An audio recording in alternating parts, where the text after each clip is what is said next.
بسم اللہ والصلاۃ والسلام علی رسول اللہ اما بعد۔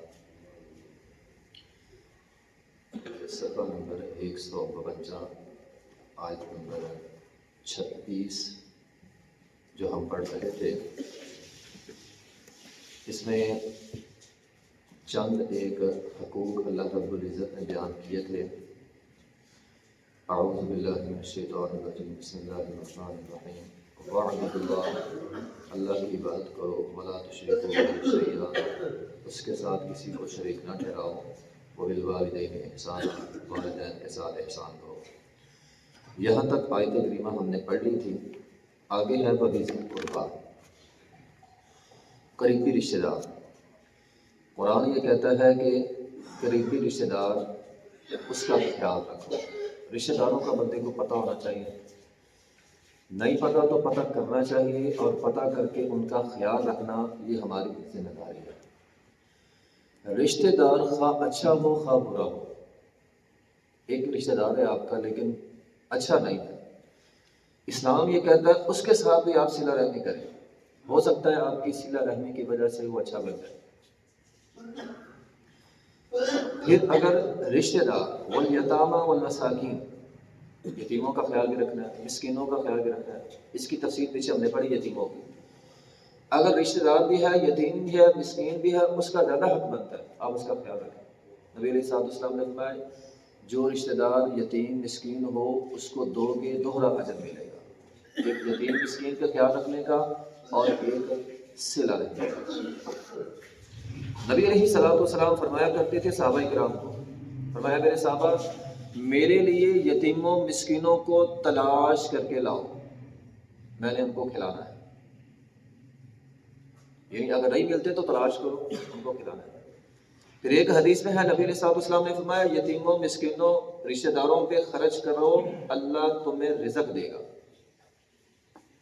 یعنی گویا نبی علیہ السلام یہ سمجھانا چاہتے ہیں اللہ نے تمہارا رزق ان کمزوروں کو کھلانے کے اندر رکھ دیا ہے، اللہ نے تمہارا رزق ان کے اندر رکھا ہے۔ آگے ہے والجار ذی القربیٰ والجار الجنب، یہ جار ذی القربیٰ کہتے ہیں ہمسایہ ہو اور رشتہ دار ہو۔ جار ذی القربیٰ ہمسایہ رشتہ دار، والجار الجنب ہمسایہ ہو لیکن رشتہ دار نہیں۔ یہاں ہمسایوں کے حقوق ہیں، ایک ہمسایہ بھی ہے ساتھ رشتہ دار بھی ہے، ایک ہمسایہ ہے لیکن رشتہ دار نہیں ہے۔ قرآن یہ کہتا ہے دونوں کا خیال رکھو۔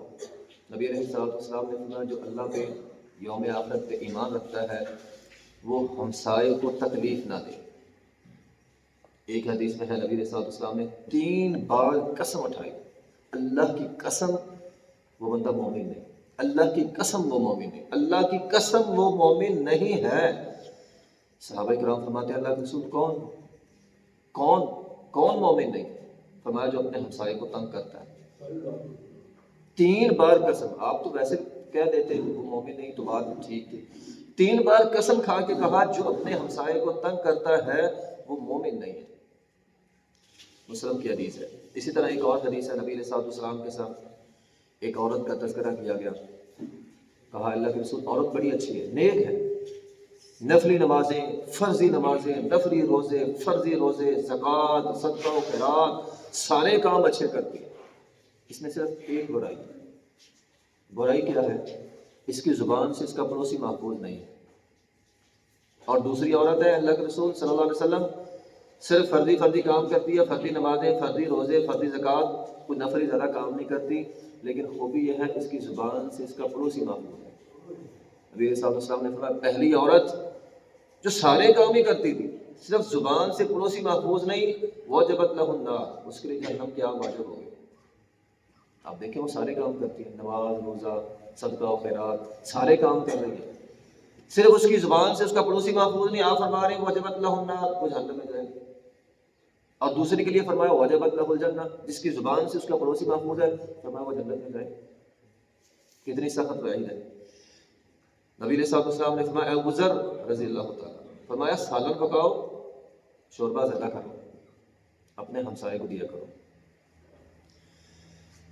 نبی علیہ السلام نے فرمایا جو ہمسایہ جتنا قریب ہو اس کا اتنا زیادہ حق بنتا ہے۔ امی عائشہ رضی اللہ تعالیٰ فرماتی ہیں اللہ کے رسول صلی اللہ علیہ وسلم میرے پاس ایک چیز ہے دینے کے لیے، ہمسائے میرے دو ہیں، کس کو دو؟ ایک میں تحفہ دینا چاہتی ہوں، ایک چیز دینا چاہتی ہوں، دو ہمسائے ہیں، چیز ایک ہے، کس کو دو؟ فرمایا جس کا دروازہ تمہارے قریب ہو، جو قریب کا پڑوسی ہے اس کو دو۔ پھر ایک حدیث میں پوچھا کہ اللہ کے رسول کس کو دو؟ دو چیزیں، چیز ایک ہے، دو پڑوسی ہیں، فرمایا ان دونوں میں سے اگر کوئی رشتہ دار ہے تو اس کا حق زیادہ بنتا ہے۔ یعنی آپ پہلے یہ دیکھیں گے، چیز ایک ہے، ہمسائے دو ہیں، ان میں سے اگر کوئی رشتہ دار تو نہیں ہے، اگر رشتہ دار ہے اس کا زیادہ حق بنتا ہے۔ اگر رشتہ دار نہیں ہے، دونوں اجنبی ہیں لیکن آپ کے ہمسائے ہیں، پھر جس کا دروازہ آپ کے قریب ہے اس کا زیادہ حق بنتا ہے۔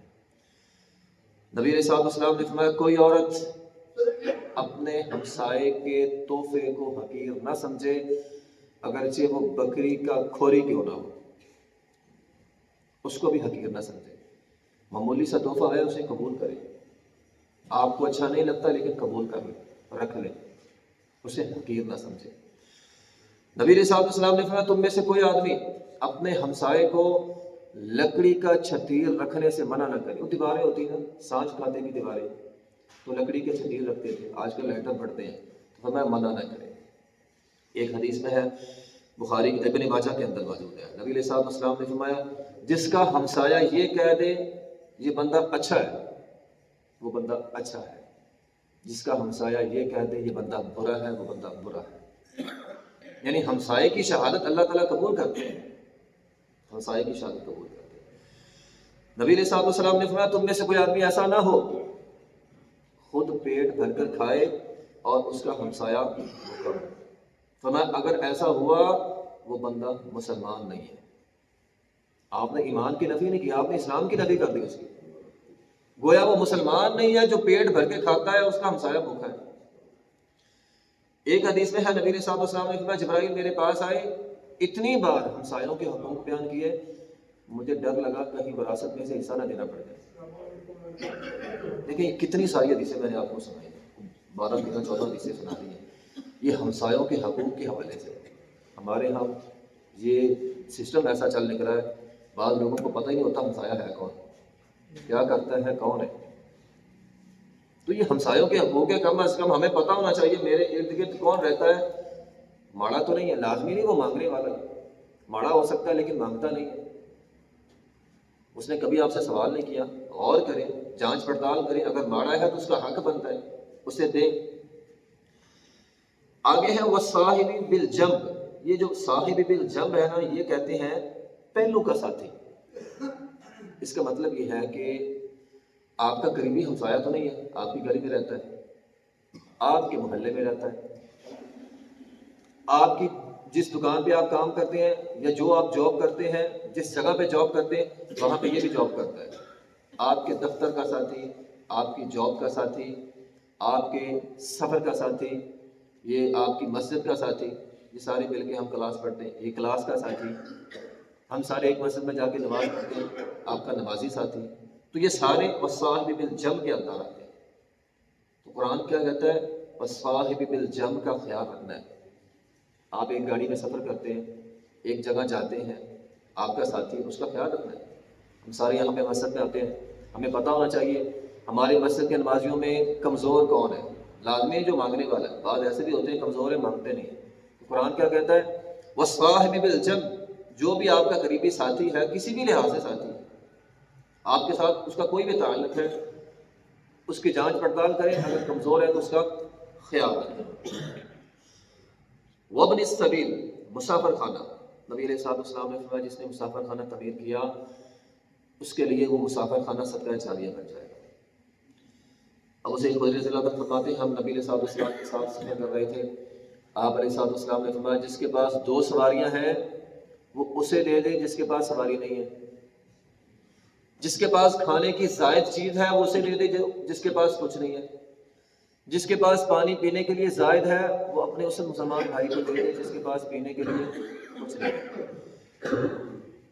نبی علیہ صحابہ کرام فرماتے ہیں نبی علیہ السلام نے اتنی بار یہ بات کہی، اتنی بار یہ بات کہی، ہمیں یہ لگا کہ شاید زائد کھانا پینا رکھنا جرم ہو گیا، کہ جس کے پاس جو زائد ہے دوسرے کو دے دے بس۔ نبی علیہ السلام جب بھی کوئی سفر پہ جاتا تھا آپ اسے رخصت کرتے تھے، ایک حدیث میں ہے نبی علیہ الصلوۃ والسلام نے فرمایا جس کے پاس زائد پانی ہے اگر اس نے اپنے مسافر بھائی کو اس زائد پانی سے روکا اللہ کل قیامت کے دن اسے عذاب دے گا. صحیح حدیث ہے. آگے ہے وہ ما ملکت ایمانکم جن کے مالک بنے تمہارے دائیں ہاتھ. ویسے تو اس سے مراد غلام اور لونڈی ہوتا ہے، لیکن آج کل چونکہ غلام اور لونڈی نہیں ہے تو پھر اس سے مراد تمہارے گھر کے کام کرنے والے، دکان کے کام کرنے والے ملازم، جس کو ہم نوکر بھی کہتے ہیں، وہ مراد ہے. ابو ذر رضی اللہ تعالیٰ عنہ، بلال رضی اللہ تعالیٰ، ابو ذر رضی اللہ تعالیٰ عنہ ذرا شاہی خاندان، بڑے خاندان کے تھے. بلال رضی اللہ تعالیٰ عنہ ایک حبشی تھے، کالے رنگ کے تھے. دونوں کے درمیان تلخ کلامی ہو گئی. ابو ذر رضی اللہ تعالیٰ عنہ غصے میں کہا بلال کو رضی اللہ تعالیٰ عنہ، اے کالی ماں کے بیٹے. انہوں نے جا کے یہ بات نبی علیہ الصلوۃ والسلام کو بیان کر دی کہ ابو ذر نے مجھے کہا ہے کالی ماں کے بیٹے. نبی علیہ الصلوۃ والسلام نے بلا لیا، پوچھا ابو ذر رضی اللہ تعالیٰ عنہ یہ بات کہی ہے؟ کہا ہاں جی ہاں کہی ہے. فرمایا ابو ذر تجھ میں اب بھی جاہلیت باقی ہے، تم میں اب بھی جاہلیت باقی ہے. فرمایا ابو ذر یہ بات یاد رکھنا، تمہارے خدام تمہارے بھائی ہیں، اللہ نے ان کو تمہارے ماتحت کر دیا ہے. بندے کو غور کرنا چاہیے، یار میں مالک ہوں، یہ میرا نوکر ہے. کیا ایسا نہیں ہو سکتا تھا یہ مالک ہوتا میں اس کا نوکر ہوتا؟ اللہ کے لیے مشکل تو نہیں ہے، اللہ اس کو مالک بنا لیتا، مجھے نوکر بنا لیتا. تو فرمایا اللہ تعالیٰ نے انہیں تمہارے ماتحت کیا، یہ اللہ تعالیٰ نے کیا ہے. اس لیے فرمایا جو تم کھاتے ہو ان کو کھلاؤ، جو تم پہنتے ہو ان کو پہناؤ. ریسٹورینٹ پہ جاتے ہیں لوگ کھانا کھانے کے لیے، جو ساتھ ملازم ہوتا ہے، ڈرائیور ہوتا ہے، وہ باہر بھوکا بیٹھا ہوتا ہے اور اندر لوگ کھانا ضائع کر کے آ جاتے ہیں، باہر بیٹھے ڈرائیور کو یا ملازم کو نہیں لیتے. تو فرمایا یہ تمہارے بھائی ہیں، اللہ نے ان کو تمہاری ماتحت کیا ہے. جو تم کھاتے ہو ان کو کھلاؤ، بخاری کی حدیث ہے، جو تم پہنتے ہو ان کو پہناؤ. اور آگے نبی علیہ الصلوۃ والسلام نے فرمایا انہیں کوئی ایسا کام نہ کہو جو ان کی طاقت سے باہر ہو، اگر وہ کہنا پڑ جائے تو ان کے ساتھ مدد کرو. ایک حدیث میں ہے نبی علیہ الصلوۃ والسلام نے فرمایا جب تمہارا خادم تمہارے پاس کھانا لائے، اس کھانے میں سے اس خادم کو ضرور کھلاؤ. اگر کھانا کم ہو ایک دو لقمے دے دو، بندہ کہتا ہے زیادہ نہیں ہے ہی تھوڑا سا، تو میں اس میں سے ایک یا دو لقمے دے دو. اسلام کی اگر ہم ساری احادیث کو سامنے رکھیں تو اسلام نے ملازم یا خادم یا اس دور میں غلام، اس کا وقار بیان کیا. ایک حدیث میں ہے نبی صلی اللہ علیہ وسلم نے فرمایا تم میں سے کوئی آدمی اپنے ملازم کو، خادم کو عبد نہ کہے. عبد غلام کو کہتے تھے، بندے کو کہتے تھے. فرمایا یہ جملہ اپنے خدام کے لیے نہ بولو. فرمایا تم سارے اللہ کے عبد ہو، سارے اللہ کے غلام ہو، سارے اللہ کے نوکر ہو. صحابہ کرام نے پوچھا اللہ کے رسول ہم انہیں کیسے بلائیں؟ فرمایا انہیں خادم کہا کرو، غلام کی بجائے انہیں خادم کہو. اور اگر چھوٹا ہے انہیں بچی یا بچہ کہو، اے میرے خادم، اے بچے. اگر چھوٹا ہے تو اے بچے، بچی یا چھوٹی اے بچی، اگر بڑا ہے تو اے خادم. ابو مسعود رضی اللہ تعالیٰ عنہ ایک دفعہ اپنے غلام کو مار رہے تھے. کہتے ہیں میں مار رہا تھا، بڑے تیش میں تھا، پیچھے سے ایک آواز آئی اے ابو مسعود اللہ سے ڈرو. کہتے میں نے آواز نہیں میں غصے میں تھا، مجھے لگا آواز آئی لیکن آواز میں نے پہچانی نہیں. پھر تھوڑی دیر بعد وہ آواز میرے کان کے قریب سے تھی، میں نے پہچانا وہ نبی علیہ الصلوۃ والسلام تھے. نبی علیہ الصلوۃ والسلام نے فرمایا ابو مسعود جان لو. کہتے آواز کے اندر اتنی ہیبت تھی، میں اتنا ڈر گیا، ڈر کی وجہ سے میرے ہاتھ سے وہ جو لاٹھی کوڑا تھا جو میں مار رہا تھا وہ گر گیا. نبی علیہ الصلوۃ والسلام نے فرمایا جان لو ابو مسعود جتنی قدرت تم اس غلام پہ رکھتے ہو اللہ اس سے زیادہ قدرت تجھ پہ رکھتا ہے، اللہ تجھ پہ اس سے زیادہ قدرت رکھتا ہے. ابو مسعود رضی اللہ عنہ فرماتے میں اتنا ڈر گیا، میں نے کہا اللہ کے رسول آج کے بعد میں کسی غلام کو نہیں ماروں گا، اور اللہ کے رسول سے میں اس کو آزاد کرتا ہوں. فرمایا ابو مسعود اگر تو اسے آزاد نہ کرتا اللہ تجھے جہنم کے اندر پھینک دیتا، اگر تو اسے آزاد نہ کرتا. اسی طرح ایک حدیث ہے عبداللہ بن عمر رضی اللہ عنہ فرماتے ہیں نبی علیہ الصلوۃ والسلام کے پاس ایک بندہ آیا، اس نے سوال کیا اللہ کے رسول صلی اللہ علیہ وسلم میں اپنے غلام کو، اپنے ملازم کو ایک دن میں کتنی بار معاف کروں؟ آپ خاموش رہے، اس نے پھر یہ جملہ بولا، پھر آپ خاموش رہے، پھر یہ جملہ بولا، کتنی مرتبہ میں اپنے غلام کو معاف کروں؟